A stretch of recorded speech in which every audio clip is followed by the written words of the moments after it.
to kambie loki. Yebisa ekola na. So moni mwasi akumisa kitoko na yemo ke baba nina ne basi. Mata mobali mo bakumisa ete. E mo basa la ko na ko.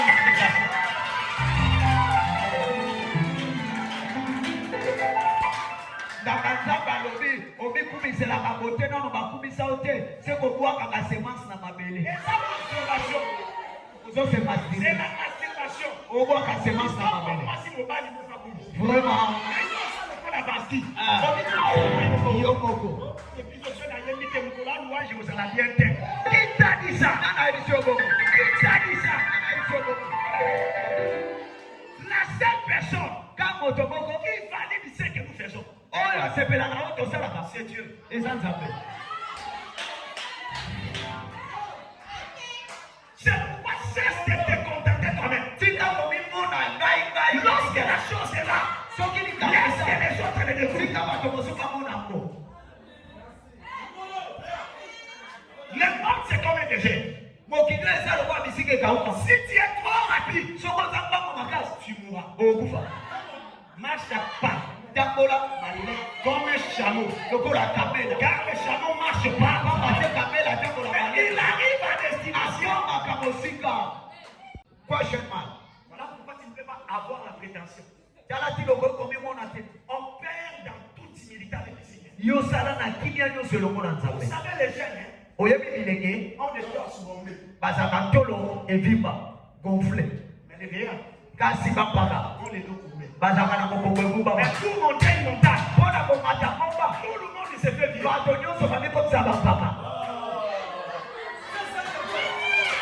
Cela signifie quoi? Les relations appartiennent aux jeunes. Lorsque tu n'es pas humble, l'élévation n'est pas pour toi. Voilà pourquoi le Seigneur a dit mieux vaut qu'un chameau entre dans les trous d'une vie. Et c'est pourquoi Jean-Baptiste portait les vêtements de poids de chameau. Le chameau boit beaucoup d'eau. Donc la réserve naturelle que Dieu a passée en lui permet de traverser tout le désert. Écoute-moi, les qui dont le Seigneur parlait, c'est le royaume. Le royaume de Dieu, c'est le mystère de l'église. Or, l'église réunit des pièces d'amis qui étaient séparées. Un fils du royaume, c'est celui qui a le ministère de la réconciliation. Mais ce n'est pas celui qui se parle. Lorsqu'on a sorti, il fallait alors qu'on cadre là-bas tout. Place sur les arrêtés. Amen.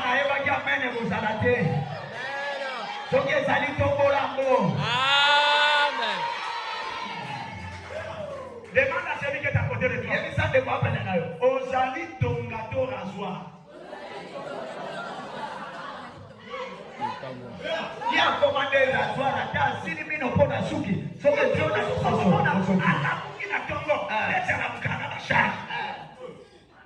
il faut évacuer charge. Moi c'est ça qui est déchargé. Pour ça la prière n'est que les dérange sur le bas. Bassi. Mais pour mettre ma soeur à combat champion.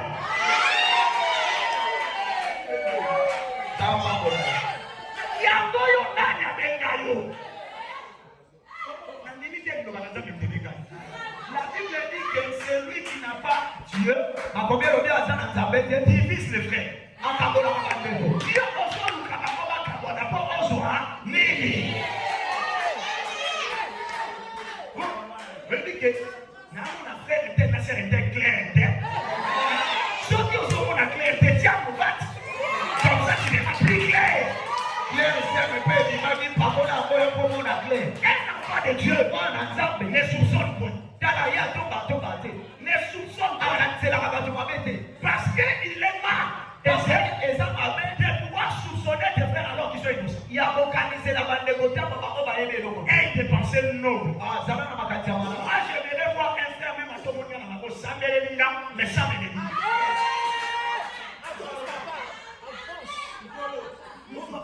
ministère tel à l'intercession. Est-ce que tu as bien? Si il y a l'intercession, tu as bien. Bon, il y a un sang pour la nuit, il est là. Ok, il y a un soin atteint de perfection. Pourquoi continuer la tête? Alléluia. Maintenant, la Bible dit, c'est comme combien on dit? La richesse d'Abraham, il le donne à l'intendant de gérer. Mais l'intendant ne les a pas portés. Ce sont les 10 chameaux qui les ont portés. Suivez très bien. On les lève en l'état sur la révélation, la révélation. Amen. Il y a cette révélation. Amen. Il y a un autre tableau. Amen. Moulot avalé. J'ai dit qu'il prend sa richesse. L'intendant n'est qu'un gérant. Mais il place dans chacun. La première question qu'il faut se poser. Pourquoi 10 chameaux? Parce que le chiffre dit c'est le chiffre des commandements. Un homme de Dieu, on les reconnaît parce qu'il est celui qui fait obéir les commandements de Dieu. Le Seigneur a dit aux disciples, si vous m'aimez, gardez mes commandements. Un ministre, c'est le gardien. Et il veille à ce que le peuple obéisse au commandement. Mais le Saint-Esprit, erreur à faire à ça là, amour. Aucun combat qui cala, aucun samedi. Molimo tondi sangai, molimo pesanga makabo, molimo sala, obali ba parla la mo e comme ça. Mais yo mo boka. Au saki ça va A B C Y Z. Écoute-moi bien. Yo kama bien. Oui, ba parla la mo pe ya kosala et comment? Ya bricolage. Oyo ki ne pas beta ki yo poursuit. Yo boka la chaîne. Il y a dit ça, la Bible dit que dans les parla langue des anges et des hommes. Donc, il y a un ange. Parce que si tu as les noms de langues, et on commet la langue à ange, et on commet la langue à bateau. Au moment où tu l'as envoyé, il y a une langue qui commence à water. Mais la langue qui vit. Amen, papa. Amen, papa. Et ça va. Ceux qui veulent nous dire,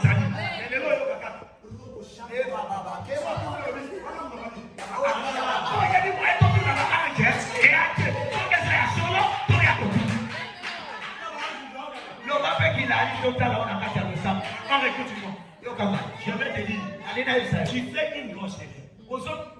Allez dans la montagne prier. Demander la plénitude. Et être en désaccord avec ton père spirituel. C'est une aberration. Abraham n'a pas changé les colis sur les serviteurs. Mais sur les chameaux. Or, les chameaux représentent les ministres de Dieu. Et ils sont les dépositaires de plusieurs dons de Dieu.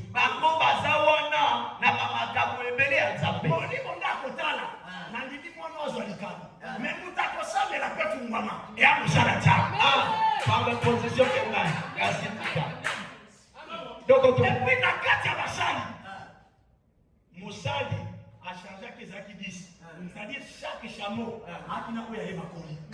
Koli, on va voter par Pasteur Balthazar. On ne pas Docteur Benjamin. Docteur Benjamin n'a pas Koli. Pasteur Balthazar n'a pas Koli. Donc, nous n'avons pas Koli. Asa ngolu na ye, ana ndenge ne ya koloba. Soki ba nza le comprendre nango, totika ba brancher. Sala sala. En 15 jours je prêcherai comme Marcelo. Mokoromo te kona ke lokola basi. Comment tu t'appelles na biteli na ngana ndenge na ngabo, yango esa bino boyeba. So yo tam yo nika ko copier baninga. Yo moko mobimisa yo mukolo nini? Copier coller. Je viens dire à quelqu'un, Pour toi aussi, tu as des choses qui n'arrivent pas.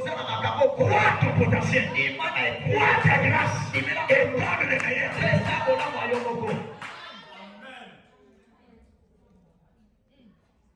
Dans le mari Missamba, toutes les sœurs dans l'église vont comment le mari Missamba. Mais est-ce qu'on dit qu'on a une question, Marie Missamba, ça va aller pour Marie Missamba? Tu es unique. Yo okokaina Et regarde par rapport à toi-même. Ozaka yo moko na mokili. Ne jamais pas quelqu'un d'autre. Kozaka moto mosusu wate. Car l'armure de Dieu. Tala. O ezali moko mandoki ya nzambe. Ne combat pas. On va tirer la bakoli. Yo kwa chaque na bakoli na yo. Na kolula oya yo. Na tiba na mtongo na matona. Nini? Tona désert na kangela moninga nzela. Emmanuel. Pourquoi remarquer na scène moyo yo. Maxide salami. Pour embouteillage ezalaka. Est-ce que soyo ka deux sali crash na avion mususu? Osoke tutali. Ko likolo espace ezalaka bien. Bato baza ya lola babundisana na bango na bango te. Mais bato ya mabele nde bakutana na ba crash. Okoya pesi singa ni bako. Yo ti le lolo balanga ja ba betso bako. So yo moni bako baza na sote. Yo moni ko sote to tuti. Tuta. Yo ti le lolo verset sur le bako supporter pour les uns les autres ya moté. Alléluia. La Bible dit, ils arrivent à combien au soir. Na pokwa. Or, les soirs sont les juifs. Nzoka pokwa ezaka yuda. C'est le temps où les femmes sortent pour aller chercher. Ezali tango basi babima mpona kokende koluka mai. Car le travail de puiser de l'eau, Nzoka mosala ya kotuka mai c'est le travail des femmes. eza mosala ya basi. Les femmes de la Bible de l'eau, Basi ya tango wana babande kolinga mai. elles ne sont pas comme les femmes de notre temps. Baza lokola basi ya tango na biso. On a jeune fille avant de tomber, 17 ans à Soukoli. Afrika 17 ans. À Kasukola, je quitte à Nimsi Bana. Abendi ben. Yoka mi ovi. Mais les femmes du temps de la Bible, Kasi basi ya tango abubu eza. c'était pas comme ça. Basaki bongo. Les femmes du temps de la Bible, Basi ya tango wana. elles aimaient l'eau. Babande kolinga mai. Voilà pourquoi à cause de l'eau. Tala na ntina na mai. La fille de Pharaon Mwana mwasi ya a Faraon pris la caisse de Moïse. amonaki kesi ya Mais Moïse. ses amis, Kasi bandinga ils na ye. n'aimaient pas l'eau. O balingai kosokola te. Elles allaient pour se promener. Babande kokeka kotanga. La caisse était là. Kesi ezalaki. Elle baignait. Na tango osokola. On a des beignets. Toza na baye bazosokola. Elle se promenait. Baye bazotambola tambola. Asa na mai na osokolaté. Voilà ma camarade à qui a fait. Esuki kaka. Bon, la fille de Pharaon représente la vraie église. Soka mwana mwasi ya Faraon eza eklesi ya Quand Maria. tu viens dans l'église, il y a les autres Tango là-bas. aye na eklesi oyo eza liloba. Pour que ton matin était à moi. Et ça, ça, Très bien. on a monté à côté à Yokase. Papa, Yeya bango yo bali yo sanane. Akoteyo mukololi. donc yo mukomani batekota na mali te yango babateya bango mwana sola nzamba babateya biso Yango mabar poto.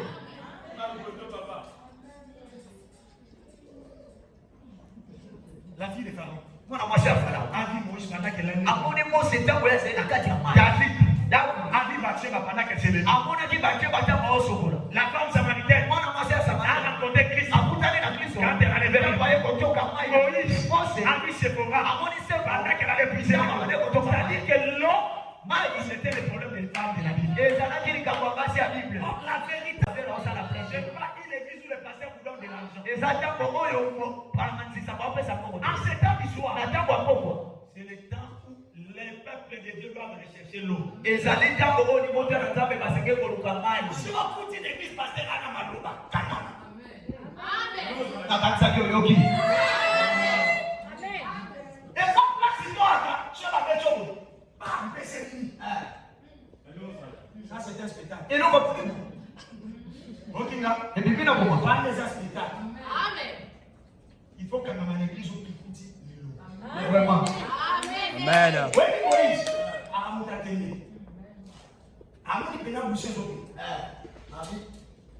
Moïse a tout pédalé, il a tout. Mais tant que là, il faut. Moïse, c'est-à-dire, pour que Moïse croit, Bongo salima. il doit voir le feu. Asengela mwana moto. Accompagné de la voix. Etamboli na mobongo Le feu, c'est la puissance. moto eza bifo. Mais la voix, c'est la parole. Kasi mobongo eza Le bifo. peuple de Dieu s'attache là où il y a la parole et la puissance. Bana na Nzambe esengeli okama esika oyo kuya mpe liloba Mais ezali. le feu sans la voix, c'est la magie. Tala komona moto ezaki liloba ekomi magie. Et la parole sans la puissance, c'est la philosophie. Maloba oyo ezaki mpe kuya ekomi Ah, magie. est-ce que dans la tête de Dieu, Tala. la Bible dit ce qui m'a étonné. Akomi elobi likambo ekamwisika. Les serviteurs, Mosali poussé ses chameaux jusqu'au pédicule. Et il les fait reposer à genoux. Il y a aussi un moment après ça, après Oh. c'est mon ami sur Fukama. Il y a Fukami avec son nom, répond à moi. Est-ce qu'à souvenir? Et chameau, il y a d'abord dans les airs journée, mon ami. À ça, la fatigue. Mais il y a aussi pour placer, il y a pris au Fukami ici. Ça, c'est le mystère de Dieu. Ça signifie quoi? Un serviteur de Dieu. Son repos se repose dans des choses. À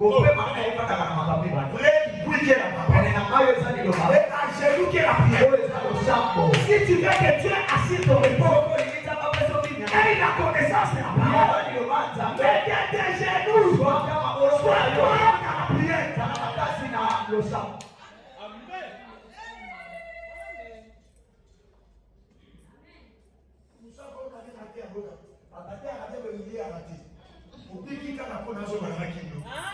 Même pas la soupe à l'oreille, ça révélera, c'est à toi puissance. Nous, on n'est pas des personnes qui viennent faire des philosophies, non. Pendant 7 ans que la fête, on a beaucoup de défis. Yes. On a défié Bango, il y a qu'à parenté. Il faut la démonstration de la puissance. On a la connaissance. Mais il y a aussi la puissance qui nous accompagne.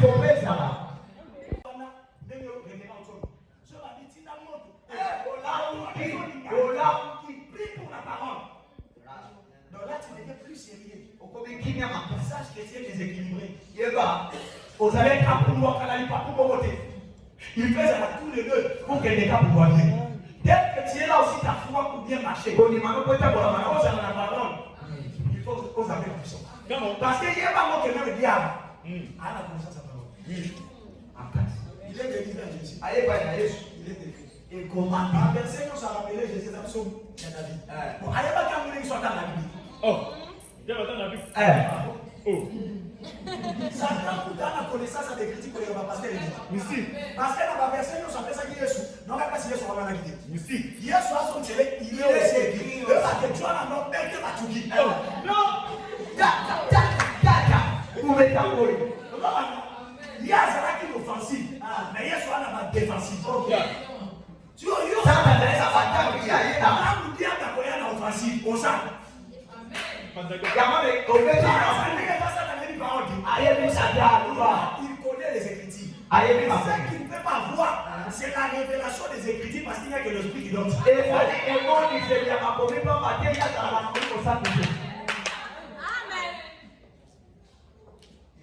terminer, quand il lève les yeux, la Bible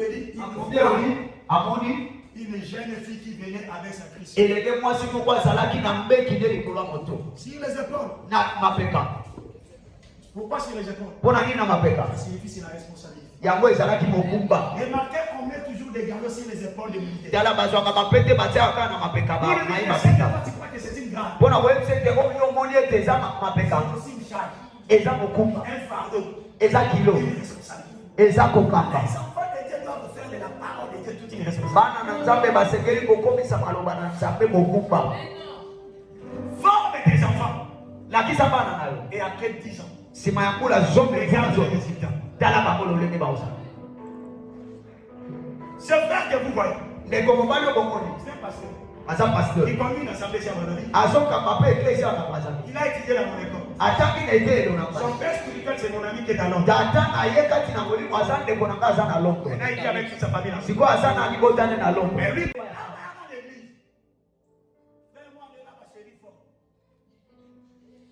à tout moment, mon ami fait besoin de la compère. Les choses à comprendre. Allez, qui sert de la protocole. Allez, qui tel intercessé. Mais c'est papa donne encore du temps. Laisse que la parole fasse son travail. Aujourd'hui, c'est Marie.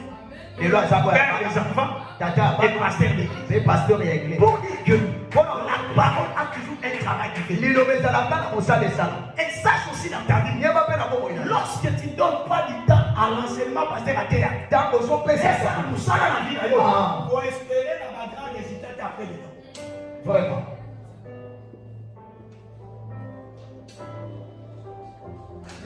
fille du mariage de Rebecca oyo ezalaki motu ya libala ya Rebeka se reposait dans des conditions. evandaki na makambo mibale.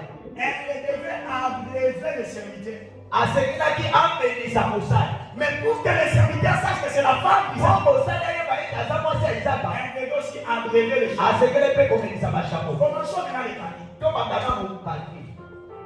Il y avait combien de chameaux? 10 chameaux. Hein? Un chameau consomme combien de litres? 200 litres. Qui fait un fil. Et ça lui fit beaucoup à mal. 200 litres fois 10 combien? Ça va calculer. 2000 litres, n'est-ce pas? Donc quelqu'un qui a une biche, Quand on voit un gars dans mon pays qui peut avoir la mesure de 5 litres. et vous avez encore 5 litres. Pour assis sa communauté, dans le chameau. 5 Donc, comment qu'on a sur 10? 2000 litres. Il y a surtout quand 5 Il y a litres. un Voici donc besoin de ma zone de ma serviteur et pas dans la à toute bagaraki. Pour dire à toi qui presque mal pour tout le monde. Elle a beaucoup travaillé. Mais prie à moi là pour que serviteur aille pas. Oh, moi si à moi. Très fort, très fort. C'est quoi? Comment est la famille qui va sacrifier na coaching combat? Na tibi sou qui ndenge ngabela tikali. Ba tebele ba ki je dis ba monga lo ba ba sou. C'est bien bon. Et ça madame. Mais le plus grand sacrifice que tu dois faire, Kasi mbeka madame on sait que ça là. c'est se sacrifier envers l'homme de Dieu. Ezali osala onyoka mpona mosala ta. L'église qui tente de la faire. Église anataka kuna po. Tu pries beaucoup. Osapela Mais bino. occupe toi aussi les hommes. Amen. Tala mpe basala ta. Chameau ne la kama ikoleka mutu. Oh mutu. C'est le Saint-Esprit. Eliezer. Mais le chameau, Kasi chameau. il y a des moussaks. Cet esprit aussi va monter. Mais papa va Gazara aussi va monter. Vraiment. Cet esprit il y a qu'à nous sauter. Il y a aussi l'homme pour qu'ils soient l'autre. Et là. Et puis un homme qui va t'attaquer de l'unité. Sauter de l'unité, on a dit bandi. Là tu vas nous demander qu'il n'y ait pas d'église. Non, je suis malade. En tant que formateur biblique, je vais être mon Dieu aussi. lokola moto aza kolakisa bato makomi nasengeli kozala mpe lolenge. S'il est devenu que c'est fils, soki ekomaki ete mwana oyo auprès de vous, pene na yo accomplissez un peu ma vie. asalaki mwa makambo esepelisaki yo Et duquel je voudrais prendre de lui. na motema nyonso nasengi olembisa yo. Il s'est avéré qu'il a laissé la